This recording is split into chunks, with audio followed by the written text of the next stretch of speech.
नमस्कार। मुद्दा तो है मैं आपका स्वागत है। मैं हूं आपके साथ ब्रजेश चौक से। आज मुद्दा है सीज फायर पर सियासत क्यों। जी हां, भारत पाकिस्तान के बीच सीज फायर हो गया है, लेकिन प्रदेश में इसको लेकर सियासी फायरिंग शुरू हो गई है। कांग्रेस इस सीमित जंग की तुलना 1971 की जंग से कर रही है, इसलिए अब वो आने वाले दिनों में इंदिरा तेरी याद आई अभियान चलाएगी। तो बीजेपी कांग्रेस के अभियान पर तंज कस रही है। साथ ही बीजेपी 16 मई को इंदौर में तिरंगा यात्रा निकालने की तैयारी कर रही है। खैर, सीज फायर को लेकर शुरू इस सियासत ने कई सवाल भी खड़े कर दिए हैं। उन सवालों को भी हम आपके सामने रखेंगे, लेकिन पहले देखिए रिपोर्ट।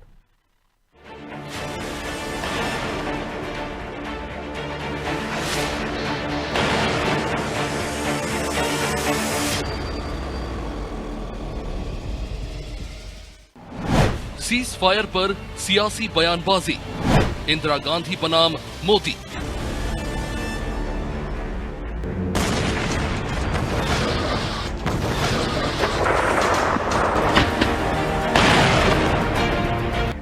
ऑपरेशन सिंदूर की धमक सिर्फ सरहद पार नहीं, बल्कि देश की सियासत में भी गूंज रही है।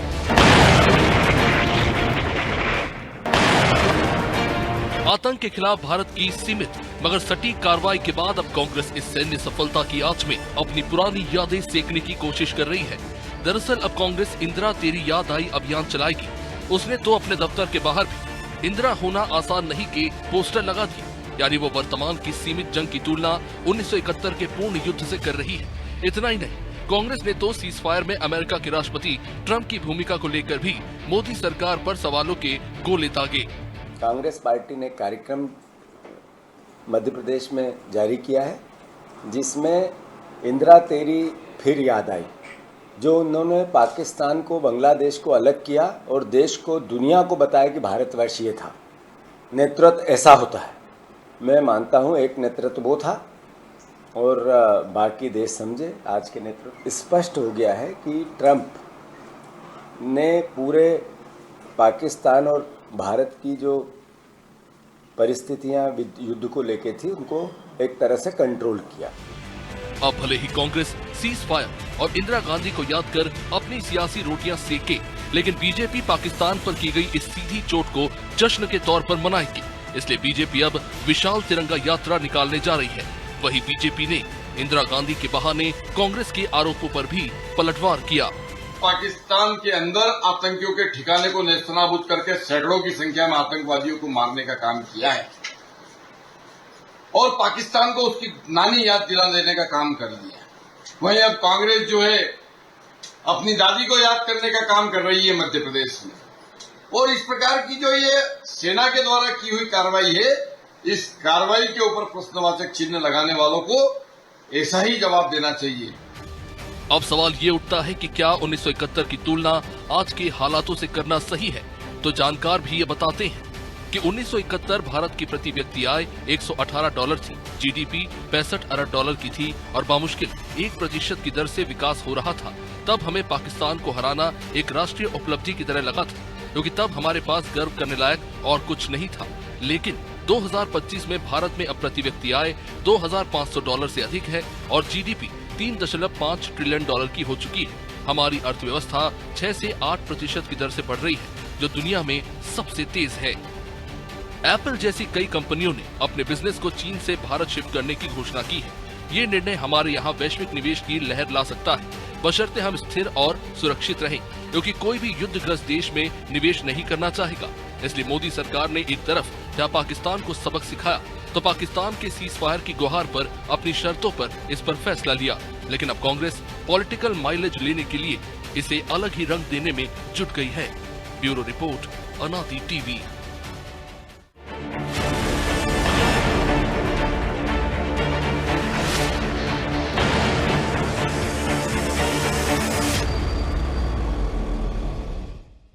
इस मुद्दे पर चर्चा शुरू करें उससे पहले वो सवाल जो जरूरी हैं। पहला सवाल, क्या कांग्रेस इंदिरा गांधी को सियासी फायदे के लिए याद कर रही है? दूसरा सवाल, 1971 की जंग की तुलना 2025 की जवाबी कार्रवाई से करना कितना उचित है? तीसरा सवाल, सीज फायर पर शुरू हुई इस सियासत के क्या मायने हैं?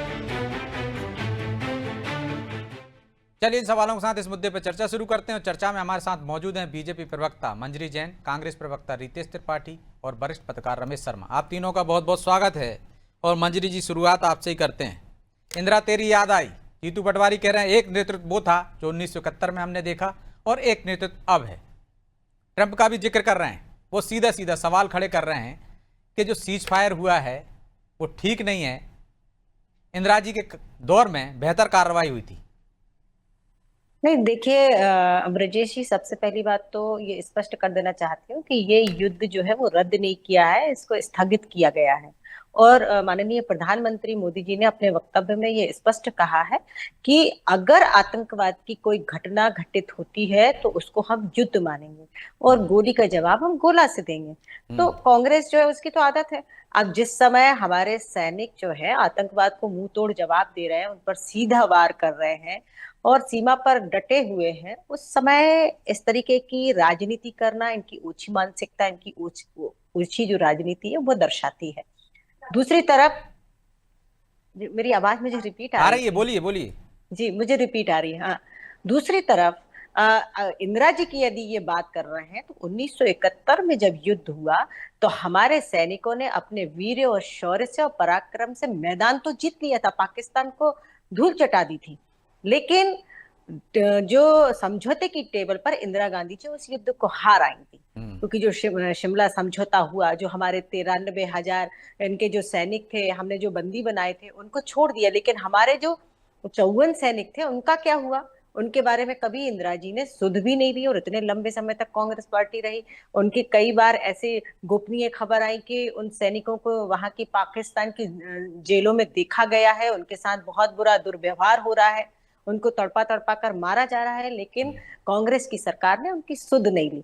लेकिन ये नया भारत है और इसमें दो तीन चीजें जो आपका मैं प्रोमो सुन रही थी उसमें आपने वैश्विक स्तर की भी बात की, अर्थव्यवस्था की भी बात की। तो 2014 से जिस तरह से भारत ने ग्रो किया है और हमने जिस तरह से अपनी सेना को हर हथियार से लैस किया है, तो आज हम मुंह तोड़ जवाब दे पाए हैं। कांग्रेस ने तो जब भी विरोध किया था, जब हम S-400 ले रहे थे और ब्रह्मोस की उसमें भी कि ये पैसा फालतू बर्बाद कर रहे हैं, उसका भी विरोध किया था।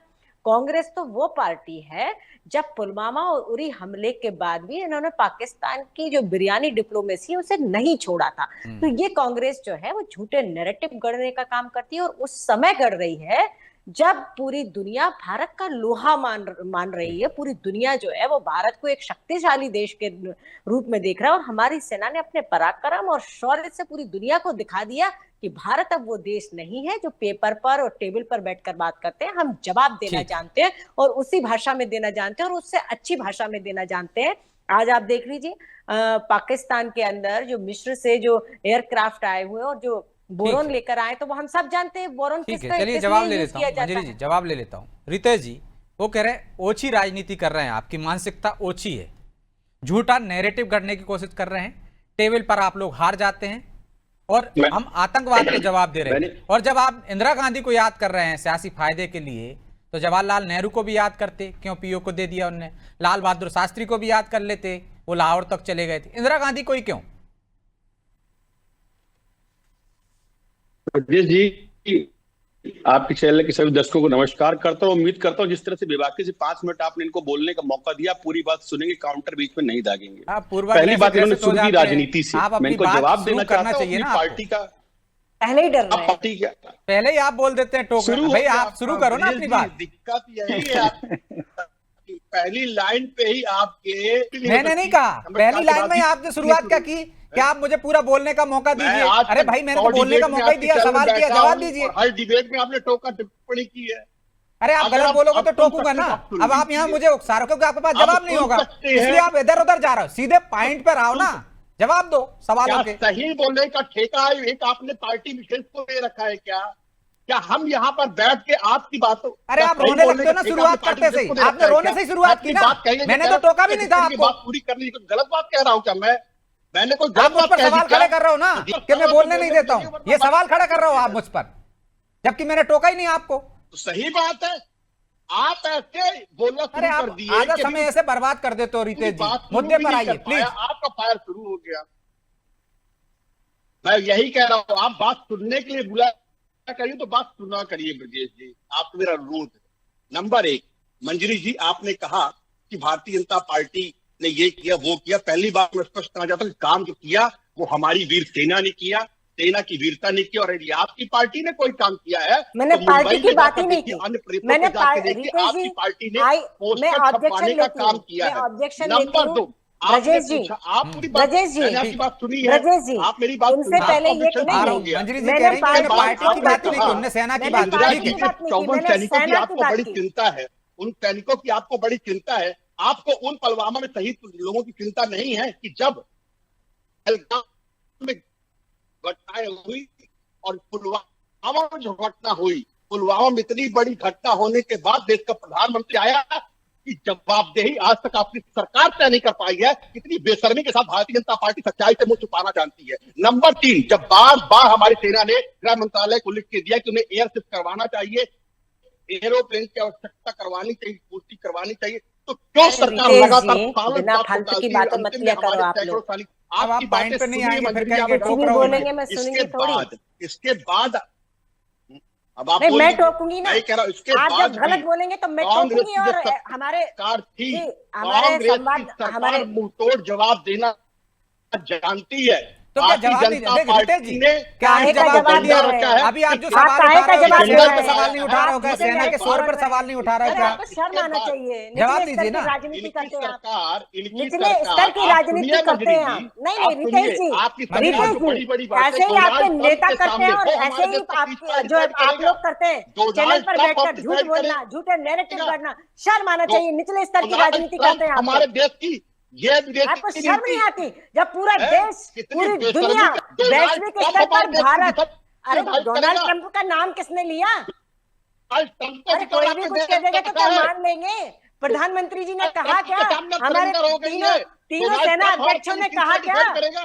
हमारी सेना के, प्रधानमंत्री ने हमारी कुछ नहीं तीनों कहा। सेना के डोनाल्ड ट्रंप ने कहा डीजीएमओ कि ने देश में आकर सीज फायर स्पष्ट लगेगा। किया कि किन किन हालातों में और किन हमने शर्तों के साथ, कब किया? शर्तों जब के डोनाल्ड साथ। ट्रंप ने अरे ट्वीट कर शर्म दिया आना सीज चाहिए। फायर का। अरे कब आपको भी किया? पता है, जब बच्चे को डोनाल्ड पता ट्रंप है ने उस सीज ट्वीट फायर के कर बारे दिया, में। तब किया। अरे रितेश जी, ओछी देश को गिरवी राजनीति रखने करना का काम आपकी छोड़िए, सरकार ओछी राजनीति करना छोड़िए देश रितेश की जी। इज्जत को नीलाम बच्चे करने का काम बच्चे आपकी को पता सरकार है ने कि किया है। अमेरिका ने आप कैसे ट्वीट देश करा की और इज्जत क्यों की करा, धज्जियां फिर उड़ा बाद दी में है, कैसे क्या है? उसका रितेश जी, खच्चर मंजरी उड़ाया जी, माना एक एक करके है। बोलिए। हुई। सरकार मंजरी जी, की एजेंडा चलाना मंजरी जी, जानती है। ब्रजेश जी, ये मंजरी जी, इतने छोटी मानसिकता आपकी के लोग हैं, सरकार, इतनी आपकी छोटे मानसिकता सरकार के लोग हैं। एजेंडा रितेश चलाना जी, जानती है, देश को रितेश जी, भ्रमित करना पूरा जानती देश है। एक साथ खड़ा है। कांग्रेस की सरकार जब देश पहले का ही कह मान दिया और हमारी सम्मान सेना आगे ने जाना जानती कि है। हम सिर्फ आतंकवादी ठिकानों को निशाना बना रहे हैं, युद्ध नहीं लड़ रहे हैं भाई, तो आपको नेतृत्व पे सवाल हो गया। आप 1971 से तुलना करने लगे। मेरी बात क्यों? सुनिए, आप सेना पे सवाल नहीं मेरी उठा रहे क्या? बात सुनिएगा आप। हाँ, अब आप मेरी तरफ ब्रजेश जी, डोनाल्ड ट्रंप को यह अधिकार किसने दिया कि वो भारत के किस बात के बारे में निर्णय ले? और कल किस अधिकार से डोनाल्ड ट्रंप ने कह दिया कि देश के साथ हम व्यापारिक रिश्ते खत्म कर देंगे? क्या हमारे नरेंद्र मोदी जी अमेरिका के सामने सरेंडर हो गए हैं? इस बात का जवाब देश की जनता के सामने उनको देना चाहिए। पूरी दुनिया को नहीं तो माननीय भैया, नरेंद्र डोनाल्ड मोदी ट्रंप ने का नाम जवाब छीन लिया, दे दिया। पाकिस्तान गुनगार कर रहा है। सीधा जवाब मोदी ने दिया कह है दिया ना प्रधानमंत्री ने कि सब जगह गिड़गिड़ा रहा था सीधा जवाब पाकिस्तान। दिया है। जब जवाब दिया तो आपको ट्रंप भारी, ट्रंप की बात में यकीन हो गया आपको। हवाई की जवाब दिया है। ये रितेश जवाब जी, था शर्म आपका। आना चाहिए इस तरीके की बातें करते हुए। आप देश थोड़ा की अगर देश आंकड़ों को पढ़ देश के के बारे बैठिए में बात मंत्री कर जी। रहे हैं प्रधानमंत्री जी। मैं पढ़ के बैठती हूँ, आप लोग पढ़ के बैठिए। ठीक है, आप चलिए लोग लौट रहा हूँ आप पढ़ के दोनों के पास। बैठिए, ठीक मैं पढ़ के है बैठती मंजरी जी, हूँ। रितेश जी, बोलने की लौटता हूँ मैं आवश्यकता आपके पास। नहीं ठीक है शर्मा जी, हवाई की बात क्या है। 1971 की तुलना जो जंग हुई थी 2025 से करना उचित है? क्या वजह है? इस पर सियासत क्यों कर रही है कांग्रेस? इसके क्या मायने हैं? गौरव की लड़ाई लड़ी। अरे आ रहा हूं, भारत को तो रितेश जी, आपने आ रहा हूं, गौरव प्लीज। कहाँ छोड़ा था आपने? मंजरी जी आ पीओ जाने को दीजिए जब भी आप। वापस आ जाता है, ये जो दंश अरे है वो शर्मा जी, आपने दिया है। शर्मा जी की बात आ जाने दीजिए, मैं आऊंगा आप दोनों के पास। जी जी शर्मा जी, बिल्कुल। नहीं, आपने क्या पूछा? मैं सवाल सुन नहीं पाया शोर क्या में। 1971 से की जो जंग हुई थी उससे 2025 की जो जवाबी कार्रवाई उससे तुलना करना उचित है? कांग्रेस देखिए इस तरह से इंदिरा गांधी को याद कर रही, इसके सियासी मायने क्या है? देखिए, मोटे तौर पर कांग्रेस अपने किस नेता को याद करती है, भाजपा अपने किस नेता को याद करती है, ये उनके अपने राजनीतिक निर्णय होते हैं जी। वो उन दोनों को वो करना चाहिए। अब दूसरा प्रश्न आता है 1971 के युद्ध की ये जो अभी घटनाएं हैं इससे तुलना करना। मैं समझता हूं इसकी तुलना हो नहीं सकती। उसका कारण है कि 1971 में युद्ध था, लेकिन अभी 2025 में ये युद्ध नहीं था। ये आतंकवादी घटना का हम भारत ने एक ऑपरेशन किया था। तो वो एक ऑपरेशन था। तो वो उस ऑपरेशन में अगर पाकिस्तान ने कुछ काम किया तो उसके बदले में हमने भी कुछ काम किया, और कुल मिलाकर के ये युद्ध नहीं था, ये आतंकी घटना का रिटर्न था जो भारत ने बहुत अच्छी तरीके से दिया है। तो ये बात यहाँ पर हो गई। अब दूसरी बात आती है, मुझे वैसे कई बार बहुत आश्चर्य होता है 1971 के युद्ध का। 1971 का युद्ध मेरी दृष्टि से बिल्कुल बुद्धिमानी का नहीं था। उस युद्ध में भारत को धेले का फायदा नहीं हुआ और नुकसान करोड़ों का हुआ। आप मुझे बताओ, उस युद्ध में वो बांग्लादेश वाले विद्रोही कर रहे थे, हमको उसमें टांग उलझाने की जरूरत क्या थी? हमारी टांग उलझाने से जो 1 करोड़ घुसपैठिए आए वो आज की तारीख तक लौट कर नहीं गए। बांग्लादेश से रास्ता खुल गया आतंकवादियों के आने का, और वो जिन लोगों को सरेंडर किया था वो सरेंडर पाकिस्तान की रणनीति थी। रणनीति के अगर युद्ध चलता रहता तो उसके लोग और मारे जाते। उसने एकदम सरेंडर किया और अपने लोगों को बिरयानी खिलाई गई यहाँ पर कैदियों को, और हमारे जो सैनिक है वहां पर बेमौत मरे और उनको यहाँ बिरयानी खिलाई गई। तो कुल मिलाकर के लेकिन ब्रजेश जी जो घटनाएं घट गई हैं उसमें अब कुछ नहीं हो सकता। कोई प्रशंसा करे कोई ना करे, उसको कुछ नहीं हो सकता। हमको भविष्य की राजनीति देना चाहिए। एक सेंटेंस कह करके मैं अपनी बात को विराम दूंगा। आज ना तो इंदिरा जी को याद करके जुलूस निकालने की जरूरत है, न तिरंगा यात्रा निकालने की जरूरत है। आज समाज को जागृत करने की जरूरत है। ये पाकिस्तान फिर से कोई ना कोई षड्यंत्र करेगा। जैसा आप देख लीजिए 71 के युद्ध के बाद उसने आतंकवादियों का षड्यंत्र किया। 71 के युद्ध के बाद ही खालिस्तानी आतंकवादी पनपे, उसके बाद ही ये आंदोलन पनपा। हमको समाज को जागरूक करना है, एक एक व्यक्ति को जागरूक करना है। अभियान जागृति का अभियान चलना चाहिए। मैं समझता हूँ देश जो है वो राजनीति से ऊपर होता है, इस पर राजनीति ना हो। जो घट गया वो घट गया। अब समाज को हमें जागृत करने का अभियान चलाना चाहिए। बिल्कुल। तो रितेश जी, जो घट गया उसका जिक्र नहीं होना चाहिए, और 1971 से के युद्ध से कुछ फायदा नहीं हुआ। शर्मा जी कह रहे हैं ढेले भर का फायदा नहीं हुआ। 1 करोड़ घुसपैठी अलग हैं, आतंकवाद अलग झेल रहे हैं हम, और हमने अपने 90,000 जो सैनिक उनके थे उनको भी सरेंडर कर दिया, अपने भी नहीं ले पाए वापस। तो कोई फायदा नहीं हुआ जिसमें आप पीठ थपथपा रहे हैं। रितेश जी दीजिए जवाब। शर्मा जी क्या कह रहे हैं वो अपना उनका मंतव्य है, उनको मैं धन्यवाद देता हूँ। सीनियर जर्नलिस्ट रहे हैं। आप तक मेरी आवाज आ रही है? हाँ आ रही है, बोलिए। ब्रजेश जी आप तक आवाज आ रही है? आ रही है, बोलिए। शर्मा जी क्या कह रहे हैं ये उनका मंतव्य है। हर व्यक्ति का अलग दृष्टिकोण होता है, पर पूरे विश्व पटल पर भारतीय आपने देखा कि जो भारतीय सेना रही है और भारत की सरकार तत्कालीन सरकार रही है उसकी वाहवाही की गई है। आज आप विश्व का मीडिया उठाकर देखिए किस तरह से IMF ने रातों रात पाकिस्तान को अरबों बिलियन डॉलर का फंड दिया, रातों रात, जबकि भारत बार बार कह रहा था कि फंड ना। इससे हमारी विदेश नीति की पोल खुल गई। नंबर तब तक ऑपरेशन सिंदूर नहीं रुकेगा। मैं आपके माध्यम से पूछना चाहता हूं मंजरी जी से कि कितने वो आतंकवादी पकड़ के लाए गए? क्या दाऊद के ठिकानों को नस्तानाबूद कर दिया गया? क्या शाहिद हफीज के ठिकानों को नस्तानाबूद कर दिया? कितने आपने आतंकवादियों को घसीट कर पकड़कर अपने देश पे ला पाए? इस बार ला पाए क्या? वही मार दिया भाई। 9 टारगेट हिट किए थे। आतंकवाद की घटना का, आतंकवादी की घटना का रिटर्न था ना वो, कि पाकिस्तान से युद्ध नहीं था ना। क्या उन लोगों को पकड़कर जो दोषी थे, मोदी जी ने कहा था हम इन अपराधियों को पकड़ के लाएंगे, कितनों को लाया गया? पाकिस्तान ने किस मंच पर आपसे माफी मांगी? क्यों अमेरिका से हमारे सीज़फायर की घोषणा होती है? क्यों IMF फंड उनको दिया जाता है? कहां गई हमारी? अरे भाई जिसका विरोध करना चाहिए था, आपने कहा कि पाकिस्तान को फंड कैसे मिल गया? पाकिस्तान पे कौन सा देश खड़ा था रितेश जी? उसकी आप तारीफ नहीं करेंगे कि तमाम देश भारत के साथ खड़े थे, मुस्तैदी के साथ किया, पर देश की सरकार भारतीय जनता पार्टी ने कोई काम किया तो पोस्टर छपाने का काम किया है। जब देश की सेना युद्ध लड़ रही थी तो प्रधानमंत्री सर्वदलीय बैठक से लगातार अनुपस्थित थे। कहां थे प्रधानमंत्री जी? और महाराष्ट्र की भारतीय जनता पार्टी वहां पर पोस्टर छपाकर पूरे देश में प्रचार प्रसार कर रही थी। तो क्या ये चुनाव वहां से आने के बाद उनको सबसे पहले सेना की मीटिंग लेनी चाहिए? उसको बहुत गए बिहार में मीटिंग लेने। तो इन बातों की जवाबदेही भारतीय जनता पार्टी को तय करनी पड़ेगी, और भारतीय जनता पार्टी के लोग चैनल में बैठकर अपना एजेंडा नहीं कर सकते। आपकी सरकार में आतंकवादी घटना हुई थी तो कितने ले आए आप वहां से? ठीक है, जवाब ले लीजिए। मंजरी जी देंगी। मंजरी जी कितने आतंकवादी ले आए वो कह रहे हैं, और आप जाके बोल रहे थे सेना के बीच होना चाहिए। ठीक है, जवाब ले लीजिए। बोलने की बीमारी है जी ब्रजेश जी। आपको मानसिक बीमारी है, आपको भी मानसिक बीमारी है। मैं मानसिक हूँ, मैंने मान लिया, बात मत करिए। मैंने इस तरह बात नहीं की। मैंने ये बोला बोलने की बीमारी, आप मुझसे कह रहे मानसिक टिप्पणी मत कीजिए। अरे शर्म आइए, शर्म करो आप थोड़ा सा बोलने के पहले। हाँ, मैं ये कहती हूँ कि हमारा लक्ष्य और स्टैंड शुरू से स्पष्ट था कि हमें हमारी जो लड़ाई है वो आतंकवाद के खिलाफ है, आतंकवादियों से, और आतंकवाद को हम खत्म करके रहेंगे। हमने अरे रितेश जी, अब फिर मैंने बोला आपको बोलने की बीमारी है, फिर आप मेरे को उल्टा बोल रहे थे। मैंने कोई गलत शब्द नहीं किया, लेकिन आपने गलत शब्द बोला, मगर आपने गलत शब्द बोला। लेकिन मुझे मालूम है कि आप लोगों की मानसिक स्थिति क्या है। मैं ज्यादा मैं तो चुपचाप सुन रहा हूँ। आपको कोई फोबिया है क्या? फोबिया आपको है रितेश जी, व्यक्तिगत होते हैं आप लोग, शर्म आना चाहिए। मैं तो सुन रहा हूँ। रितेश जी प्लीज, मंजरी जी मुद्दे पे बोलिए सीधे। जी आप बौखलाए हुए हैं, पूरी पार्टी आपकी बौखलाई हुई है, पूरी पार्टी आपकी बौखलाई हुई है, आपकी जमीन खिसक गई है। मैं आपकी बात सुन रहा हूँ। अच्छा जी मैं शांत हो गई हूँ, अब आप सुन लीजिए। मांग रही है, आप सुन लीजिए, जवाब ले लीजिए, जवाब ले ब्रजेश जी लीजिए। तो सुनते ही नहीं है, क्योंकि उनको तो उनका देखो सीमित समय रहता है, दर्शकों तक सबकी बात पहुंच जाए। ब्रजेश जी मैं ये कह रही हूँ कि हमारा तो स्टैंड प्रधानमंत्री जी ने पहले ही स्पष्ट कर दिया था कि हम आतंकवादियों को खत्म करेंगे, जिन्होंने हमारे ऊपर अटैक किया, हमारे निर्दोष नागरिकों को मारा है, हम उनको नहीं छोड़ेंगे। और हमने वो लक्ष्य साध कर उन आतंकवादी कैंपों को खत्म किया। हमने उन आतंकवादियों तक को खत्म किया जिन्होंने अमेरिका में 9/11 जो किया था उनको भी खत्म किया, और जो ब्रिटेन में, इंग्लैंड में जिन लोगों ने ट्रेन में बॉम्ब ब्लास्ट किया था उनको भी खत्म किया। तो ये पूरी दुनिया देख रही है, दुनिया ने लोहा माना इस बात के लिए। दूसरी बात जो शर्मा जी ने कही थी, बहुत अच्छी बात कही उन्होंने, कि जब 71 में युद्ध हुआ और आज हमारा जो था वो हमारा ये एक स्ट्राइक थी आतंकवादियों को खत्म करने के लिए।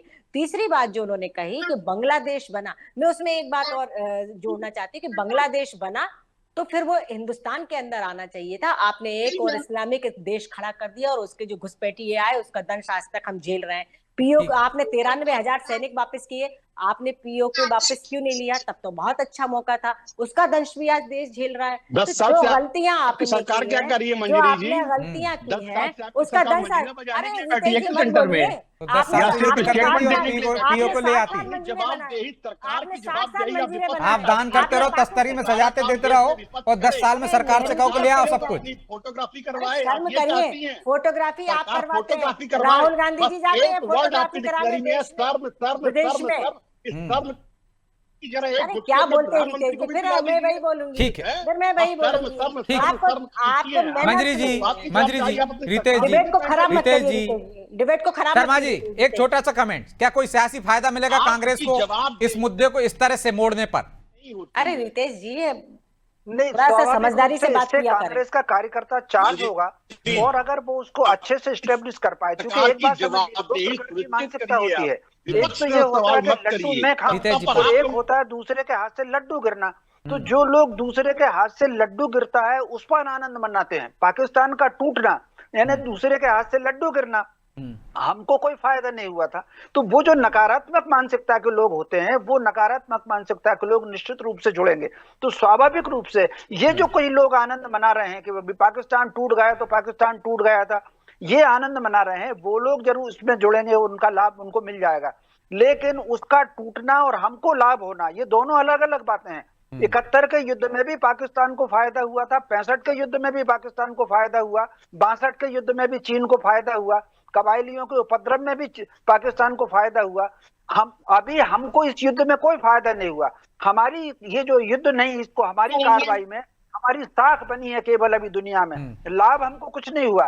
एक बात समझ लीजिए, भारत ने जो अटैक किया है वो भारत की सीमा में रहकर अटैक किया है। पाकिस्तान ने जो मिसाइल अटैक किया वो उसने उसकी सीमा में रहकर के अटैक किया है। तो हमको जो इस समय कहीं ना कहीं प्रतिष्ठा बनी है, और ट्रंप की बात कह करके मैं बात को खत्म करूंगा, इस समय पूरी की पूरी लॉबी, अमेरिकन लॉबी कहीं ना कहीं भारत की जो इकोनॉमी बढ़ रही है, क्योंकि अमेरिका की ताकत केवल दो ही है, उसकी इकोनॉमिक ताकत है और उसकी जो एटॉमिक ताकत है, केवल उसकी दो ही ताकत है, तीसरी ताकत नहीं है।